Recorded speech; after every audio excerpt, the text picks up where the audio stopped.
ಬನ್ನೂರು ಒಂದು 8ರಿಂದ 10 ಕಿಲೋಮೀಟರ್ ದೂರ ಇದೆ. ಮೈಸೂರಿನವ್ರಿಗೆ ತುಂಬ ಹತ್ರವಾದ ರಸ್ತೆ. ಡಾಂಬರ್ ರೋಡ್ ಅಪ್ರೋಚ್ ಇರ್ತಕ್ಕಂಥ ಮತ್ತೆ ಊರು ಪಕ್ಕದಲ್ಲೇ ಇರ್ತಕ್ಕಂಥ ಜಾಗ 9 ಎಕರೆ ಜಮೀನು ರಸ್ತೆಗೆ ಹೊಂದ್ಕೊಂಡಂತೆ ಇದೆ. ಈ ರಸ್ತೆ ಇದು ಅವರೇ ಸ್ವಂತಕ್ಕೆ ಬಿಟ್ಕೊಂಡಿರ್ತಕ್ಕಂಥದ್ದು. ಅವ್ರ ಜಮೀನಲ್ಲಿ ಮುಂದೆ ಮನೆ ಇದೆ ಒಳಗಡೆ. ಅವ್ರ ಮನೆಗೆ ಹೋಗ್ಲಿಕ್ಕೆ ಅವರೇ ಸ್ವಂತವಾಗಿ ಬಿಟ್ಕೊಂಡಿದ್ದಾರೆ. ನಿಮಗೆ ಮನೆ ಸಮೇತ ಮತ್ತೆ ತೋಟ ಸಮೇತ ಜಾಗ ತೋರಿಸ್ತೀನಿ.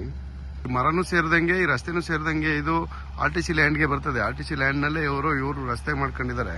ಡಾಂಬರ್ ರೋಡಿಂದ ಒಳಗಡೆ ಬಂದರೆ ಮನೆಗೆ ಹೋಗ್ಲಿಕ್ಕೆ. ಇದು ಸ್ಟಾರ್ಟಿಂಗು ಒಂದಷ್ಟು 1.25 ಎಕರೆ ಭತ್ತ ಬೆಳ್ಕೊಳಕ್ಕೆ ಅವ್ರ ಮನೆಗೆ ಇದನ್ನ ಭತ್ತದ ಗದ್ದೆ ತರ ಮಾಡ್ಕೊಂಡಿದ್ದಾರೆ. ಮುಂದೆಲ್ಲವೂ ಕೂಡ ತೋಟ ಇದೆ. ಒಟ್ಟು 9 ಎಕರೆ ಇದೆ. ಇಲ್ಲಿಂದ ಪ್ರಾರಂಭ. ಇದು ಅವ್ರು ಬಿಟ್ಕೊಂಡಿರ್ತಕ್ಕಂಥ ಭತ್ತದ ಗದ್ದೆ. ಆದರೆ ಇದು ಇಲ್ಲಿಂದ ಒಂದು ಲೈನು ಬಾಳೆ ಹಾಕೊಂಡಿದ್ದಾರೆ. ಈ ತರ ಮನೆ ಮಾಡ್ಕೊಂಡಿದ್ದಾರೆ. ಮನೆ ತೋರಿಸ್ತೀನಿ ನಿಮಗೆ. ಈ ತರದ ಮರಗಳೆಲ್ಲ ಬೆಳೆದು ನಿಂತಿದೆ. ಇದು ಸಿಲ್ವರ್ ಮರ. ಒಳಗಡೆ ಎಲ್ಲ ರೀತಿ ಮರಗಳನ್ನ ಹಾಕೊಂಡಿದ್ದಾರೆ. ತೇಗ ಜಾಸ್ತಿ ಐತೆ. ತೇಗ ಮತ್ತೆ ತೆಂಗು ಜಾಸ್ತಿ ಐತೆ.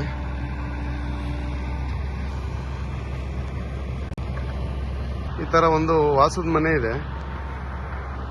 ವಾಸಕ್ಕೆ ಮನೆ ಮಾಡ್ಕೊಂಡಿರ್ತಕ್ಕಂಥದ್ದು. ಈ ತೇಗದ ಮರಗಳು, ಸಿಲ್ವರ್ ಮರಗಳೆಲ್ಲ ಜಾಸ್ತಿ ಇದೆ. ಇವರು ಅವ್ರ ಜಾಗದಲ್ಲಿ ಅವರೇ ವ್ಯವಸಾಯ ಮಾಡ್ಕೊಂಡು ಬೆಳೆದಿರುವಂತ ಭತ್ತ. ಈ ತರ ತೇಗದ ಮರಗಳೆಲ್ಲ ತುಂಬಾ ಚೆನ್ನಾಗಿದೆ. ಬಾಳೆ ಇದೆ. ಇದು ತೋಟದಲ್ಲಿ ಒಳಗಡೆ ಇರುವಂತ ವ್ಯೂ. ಫಲ ತುಂಬಾ ಚೆನ್ನಾಗಿ ಕೊಡ್ತಾ ಇದೆ ತೆಂಗು. ಈ ರೀತಿ ತೇಗದ ಮರಗಳೆಲ್ಲ ತುಂಬಾ ದೊಡ್ಡದಾಗೆ ಇದೆ. ಇದು ಬೋರ್ವೆಲ್.